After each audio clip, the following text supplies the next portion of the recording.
Assalamualaikum warahmatullahi wabarakatuh. Perkenalkan, kami dari kelompok 2 ingin mempresentasikan hasil makalah kami yang berjudul Sholat Fardu, yang beranggotakan Putri Eka Juliana, Karisma Indri Antika, Mursyid Irfan Nurudin, dan Erni Herawati. Kedudukan sholat fardu. Kedudukan sholat dalam agama Islam sebagai ibadah yang menempati posisi penting yang tidak dapat digantikan oleh ibadah apapun juga. Sholat merupakan tiang agama yang mana ibadah sholat dalam garis besarnya dibagi kepada 2 jenis, yaitu pertama, sholat yang difardukan dinamai sholat maktubah, dan yang kedua, sholat yang tidak fardukan dinamai sholat sunnah.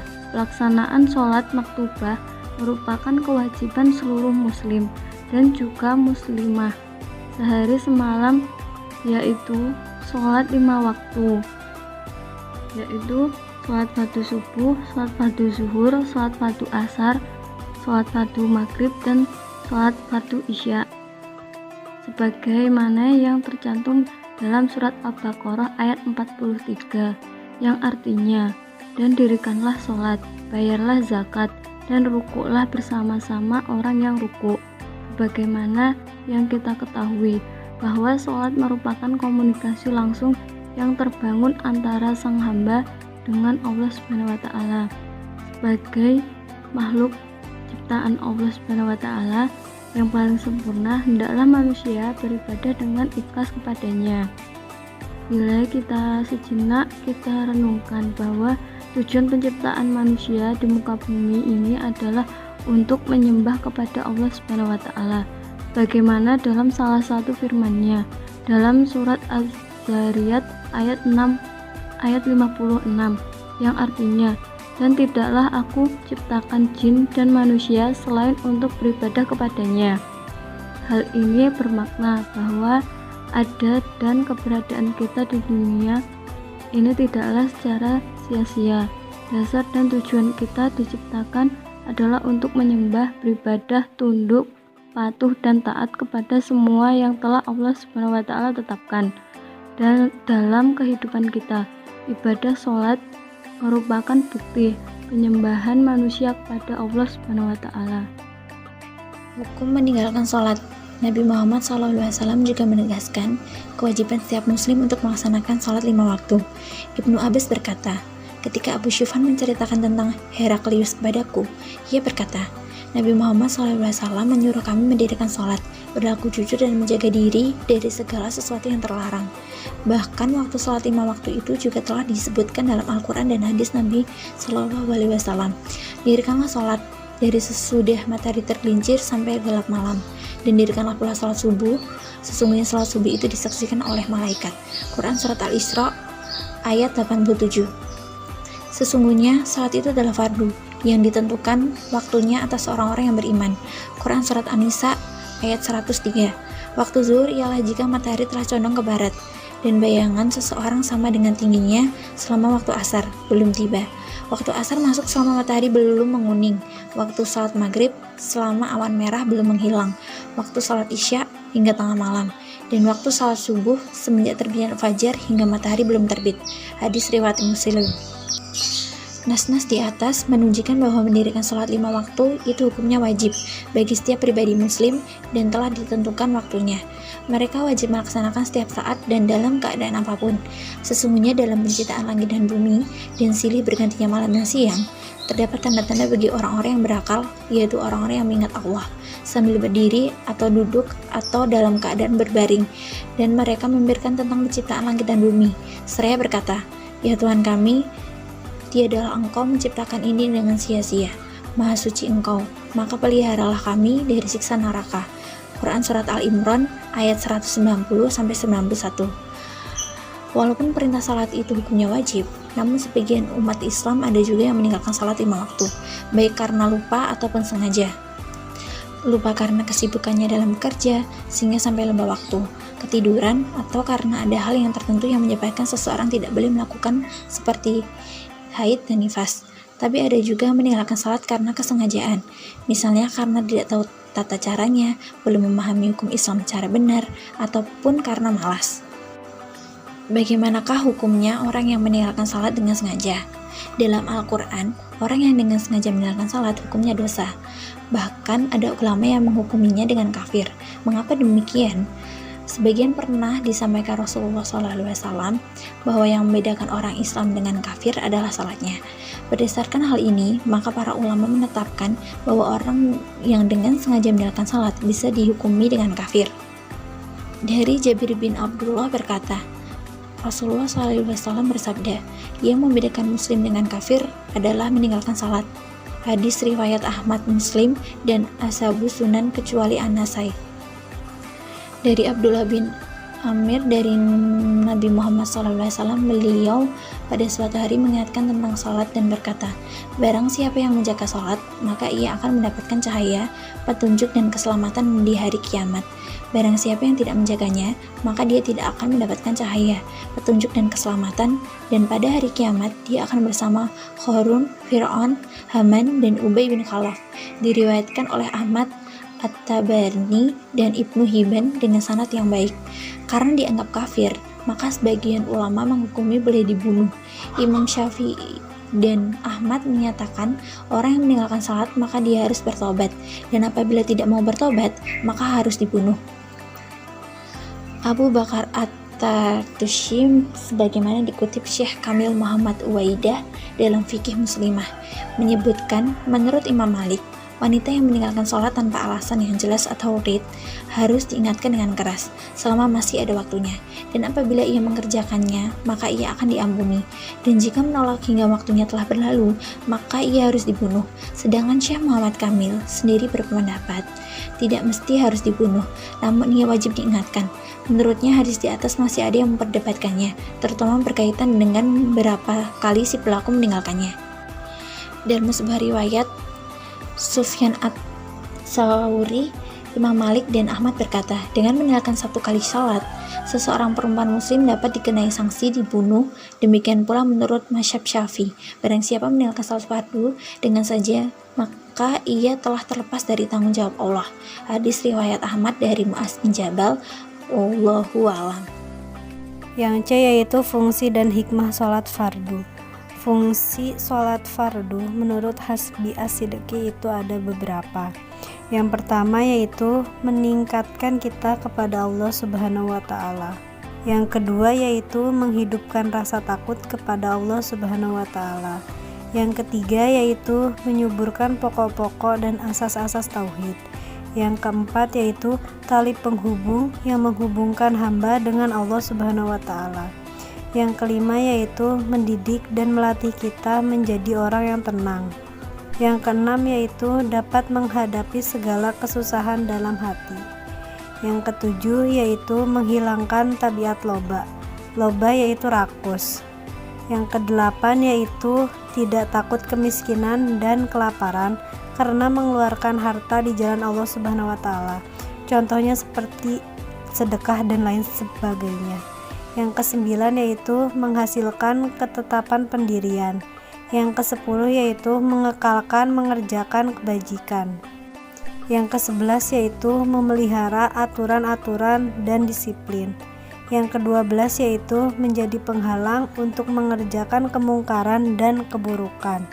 Yang ke-13 yaitu menyebabkan kita berani meninggalkan maksiat dan tidak berani meninggalkan kewajiban.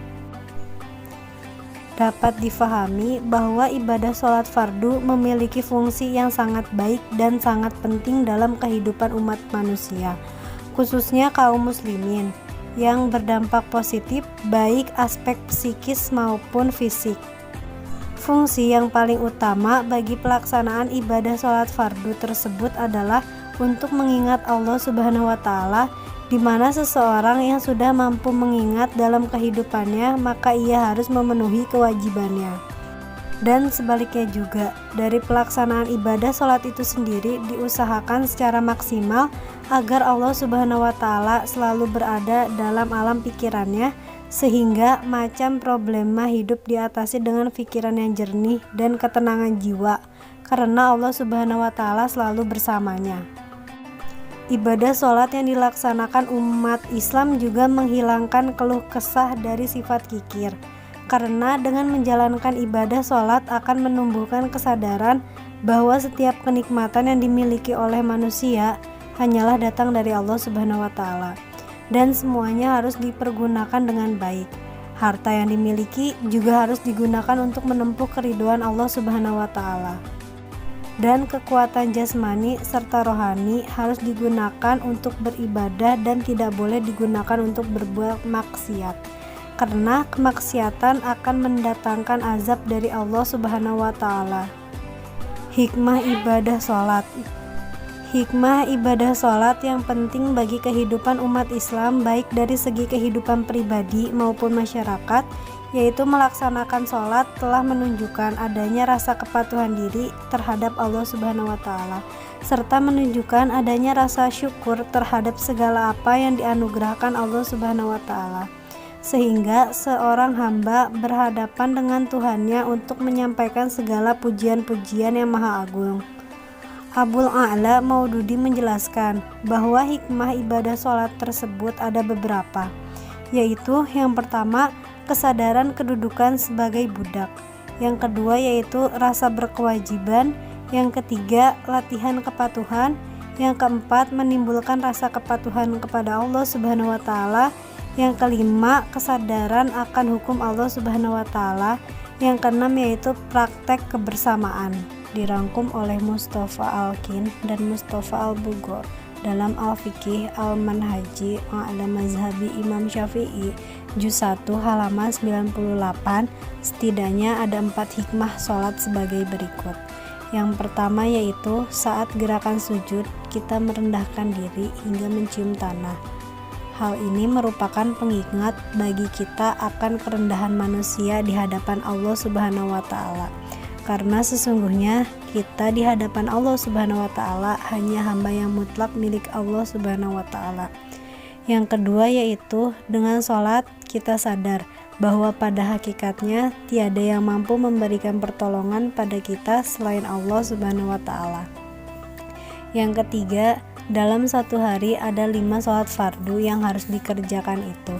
Artinya ada 5 kali dalam sehari kita bisa bertobat kepada Allah Subhanahu wa Ta'ala. Sebagai manusia tak mungkin kita luput dari dosa, baik yang sengaja maupun yang tidak disengaja. Yang keempat yaitu bisa memperkuat akidah dan keimanan kita pada Allah Subhanahu wa Ta'ala. Sesungguhnya selalu ada godaan duniawi yang membuat manusia lupa akan Sang Pencipta.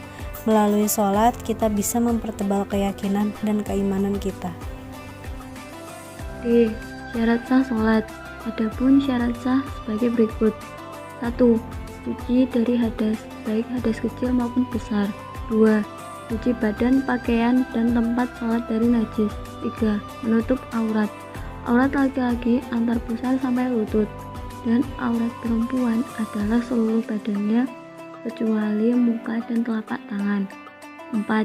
Telah masuk waktu sholat, artinya tidak sah bila dikerjakan belum masuk waktu sholat atau telah habis waktunya, bagaimana diterangkan dalam surat An-Nisa ayat 103. Allah Subhanahu wa Ta'ala berfirman, yang artinya, maka apabila kamu telah menyelesaikan sholatmu, ingatlah Allah di waktu berdiri, di waktu duduk, dan di waktu berbaring. Kemudian apabila kamu telah merasa aman, maka dirikanlah sholat itu sebagaimana biasa. Sesungguhnya sholat itu adalah fardu yang ditentukan waktunya atas orang-orang yang beriman. 5. Menghadap kiblat. Sholat fardu dalam konseling. Hikmah sholat yang diambil dari konseling bisa berupa sikap yang baik bagi individu. Selain itu, sholat juga dapat memperkuat jiwa, meningkatkan semangat, berbangga dengan Allah Subhanahu wa Ta'ala, tidak dengan yang lainnya, tidak terkait dunia dan fenomenanya, menjauhkan diri dari keinginan dan pengaruh duniawi, serta menjauhkan diri dari keinginan nafsu untuk menguasai kehormatan, harta, dan kekuasaan yang ada pada orang lain.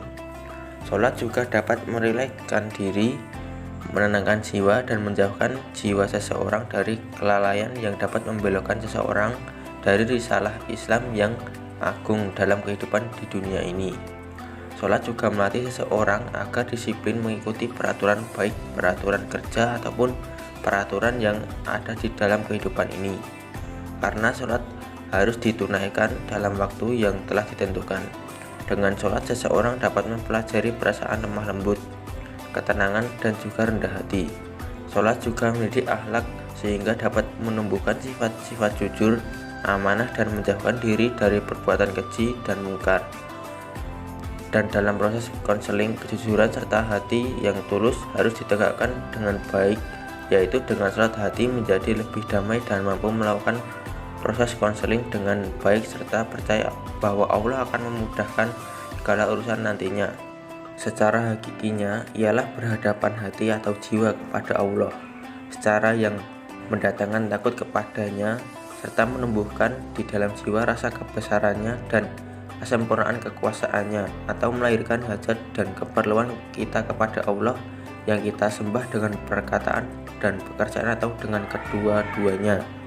Orang beriman melaksanakan sholat sesuai apa yang telah diperintahkan oleh Allah Subhanahu wa Ta'ala, serta sesuai dengan yang dicontohkan oleh Rasulullah SAW. Selain itu, sholat juga mempunyai banyak manfaat bagi kehidupan manusia untuk kesehatan manusia itu sendiri, ketenangan hati dan pikiran, dan keselamatan di akhirat, karena amal yang pertama dihisab adalah sholat. Cukup sekian dari kelompok kami, kurang lebihnya mohon dimaafkan, semoga bermanfaat. Wabillahi taufiq walhidayah. Wassalamualaikum warahmatullahi wabarakatuh.